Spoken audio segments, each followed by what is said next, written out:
Hello again, Uta from Uta Hagen YouTube channel.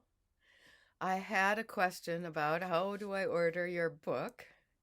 Um, and you can just do a search, Uta Hagen in the Curated Woods, and you'll probably get all of the vendors, my publisher, iuniverse.com/bookstore, or Amazon. That's probably the most common distributor, as well as Barnes and Noble. And so the ebook is, I believe, under $10. And I think the soft cover, which does have 50 very lovely, if I may say so, nature photographs, that is about $28. And it could be that Amazon is the fastest.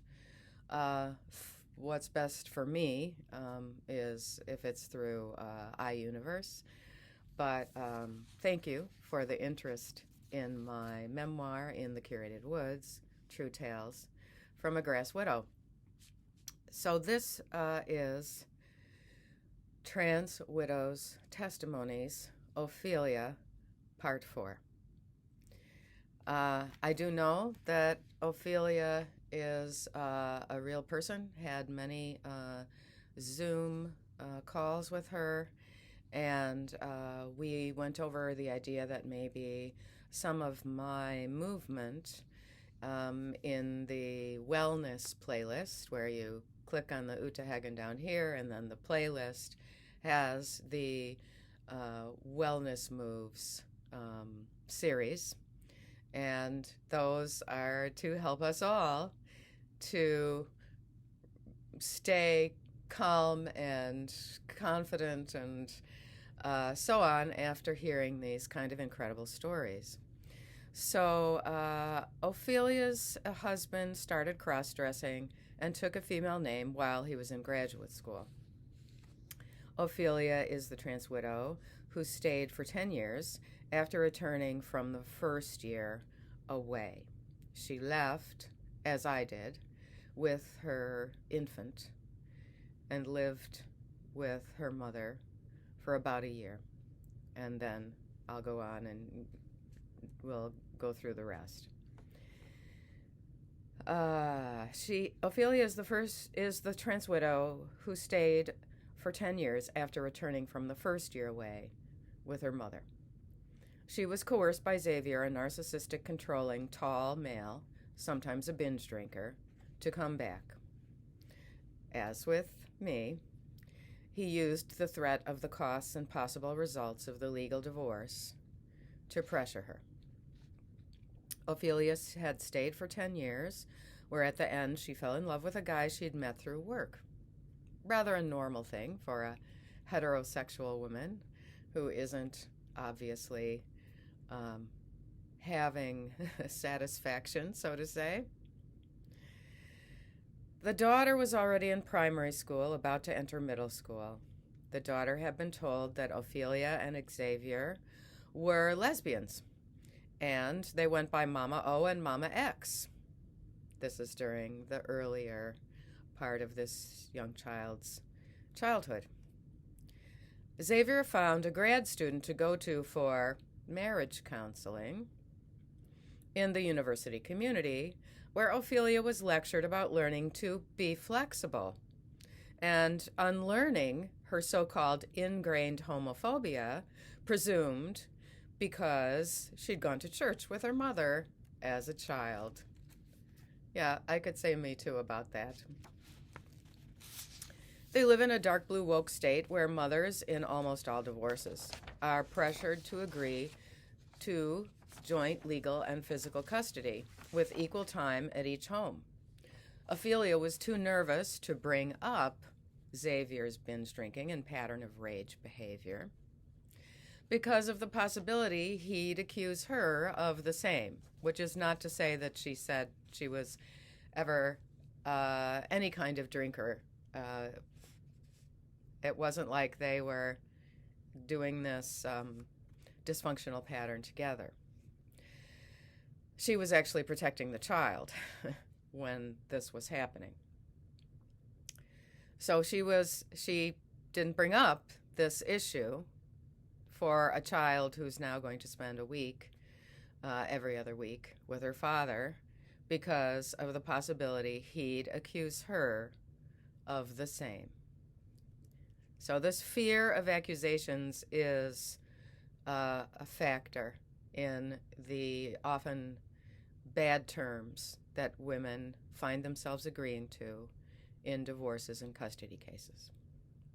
So when Xavier discovered that Ophelia had embarked on a relationship with a solid, hardworking guy, he served divorce papers on her on the grounds of infidelity. Ophelia started getting panic attacks involving chest pain, and she developed a problem with picking scabs on her skin, kind of compulsively, and scratching until something would bleed. It is a trauma reaction. Now, I never had that, and it's pretty important to get something like that under control because of possible infections and so on. She was put on antidepressants when she complained that she no longer wanted Xavier to be called Mama X, now that the daughter knew that Xavier was actually her biological father. So this is a child who was brought up not actually understanding that Mama X was actually her biological father. And she thought she was the cool daughter of two cool lesbians and knew that Mama O, Ophelia, was, of course, the mother who got pregnant with her. The daughter was understandably upset that her childhood narrative was a thread of lies, but she sided mostly with Xavier under pressure from a friend circle with girls, some of whom identified as non-binary. So this is layer upon layer of complication that this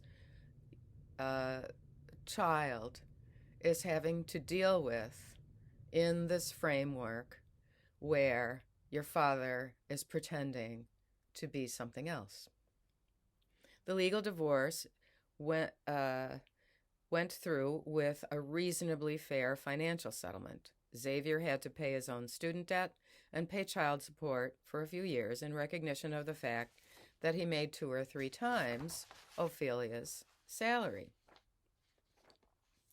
Parents in the daughter's friend group made a point of choosing sides, announcing that they planned to sit next to Xavier at a school play and chatting him up at other school events, and basically snubbing Ophelia. The last episode involves Xavier's new role as a foster parent with a 19-year-old male cross-dressing who has a diagnosis on the autism spectrum, who's now living there at Xavier's and is there when the daughter has her week over with her father. The daughter started cutting herself and told Ophelia she had suicidal ideation once. Ophelia got her into therapy.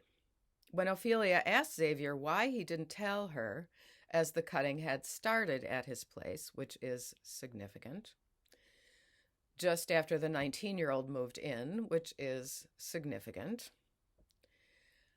Xavier played the trust card. He said he knew about it and thought it was a phase that their daughter is going through, but then couldn't tell Ophelia because of our trust issues. I'm just going to state here that when there's a situation of self-harm involving cutting, that there is a danger of very serious infection, which, if it went untreated and undiagnosed, could lead to sepsis. What the detail I remember is that the daughter was using her house keys to cut herself. These are not sterile surgical devices. So there are a lot of serious symptoms here. Ophelia got herself and her daughter into qualified counseling. And she's actually working to use my movement sequences to combat the panic attacks. And she's now moved on and married, which was very important to her, to the same regular, responsible guy that she had become attached to after her 10-year adventure as a, in quotes, lesbian. Now, just a couple of updates. This is from navigatingbyshadow.wordpress.com, Estelle Kolner, who is a surviving sister of a brother who now wants to be a sister and did this series of changes during their adulthood. So I advise going to her WordPress blog, also free to comment on, like mine, because she has a lot of really good references and citations of papers that are relevant over there. This one is about the creator of the trans flag, which is that pale blue and pale pink with a white stripe in the middle and then the same stripes in reverse on the bottom. The originator of this flag was named Robert Hogg. Now is calling himself Monica Helms. He has admitted himself that he used to steal his mother's underwear for sexual gratification purposes, and then moved on to stealing random women's underwear. This makes me feel kind of strange because I grew up in a house in Madison, Wisconsin, where we had that rotating clothesline in the back, and one time someone stole a bunch of our clothes off the line outside in the summer, including underwear. And we never had a clue as to where they went, and we learned you don't leave your clothes in our safe neighborhood outside on the line overnight. So this guy also graduated then to stealing random women's underwear. He wasn't in Wisconsin, to my best of my knowledge, so I don't think he stole the underwear of yours truly. And he considered himself a bit of a writer. He wrote a story about an adult man who marries a teen girl. It's sort of like a Dorian Gray variation. This girl never ages. He wrote a book called More Than Just a Flag. And the note that is kind of most salient to me in all of this is that he had a wife named Donna and 2 sons. And when he was starting out all of his explorations and working at a porn shop and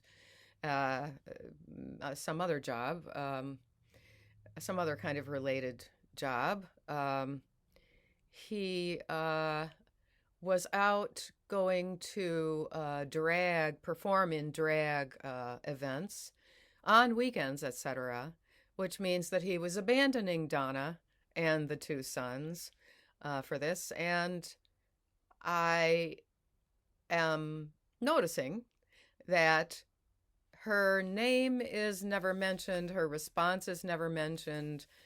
I'm not sure if she's still married to him. Would her name be Donna Hogg, Hoggge, or would her name be Donica Helms? Would she have stayed with this guy and changed the last name? In my rather surface Google search, I could not find any information about her. Okay, update number 2. This is the originator of the term transphobia, which apparently dates back to 1989. This is credited to a self-described transsexual named Davina Ann Gabriel. Now, Uh, this person is no longer with us and seemingly detransitioned before dying, but never publicly stated I want to be called by my previous name. So that's the name I will use here. Because I would say he in any case, but he wanted to be referred to as a male because he essentially detransitioned a few months at the end of 2015 and then sadly ended his life by his own hands in early 2016. And this is the statement which this Davina Ann Gabriel wrote and published and said it was to be read at any kind of memorial of him. I utterly despise everything about being a transsexual. If I could do it all over again, I would not do it. I have come to the realization that all causes of gender dysphoria are sociological in nature and not biological. This is someone who, for a quite lengthy time, had done this ideation into female persona and then stopped. And it's entirely possible that this person had ill health because it is my impression that he had surgeries and had been taking estrogen, which is not healthy for the male system. So that'll be enough for now. These are all things to be found at the Substack of Genevieve Gluck, which is Genevieve with the I-E-V-E in the last syllable spelling, Gluck, Gluck. So that's GenevieveGluck.substack.com. And she's got a lot of this research up there too. So we, Estelle and Uta and Genevieve have a little bit of a sisterhood in writing the truth here.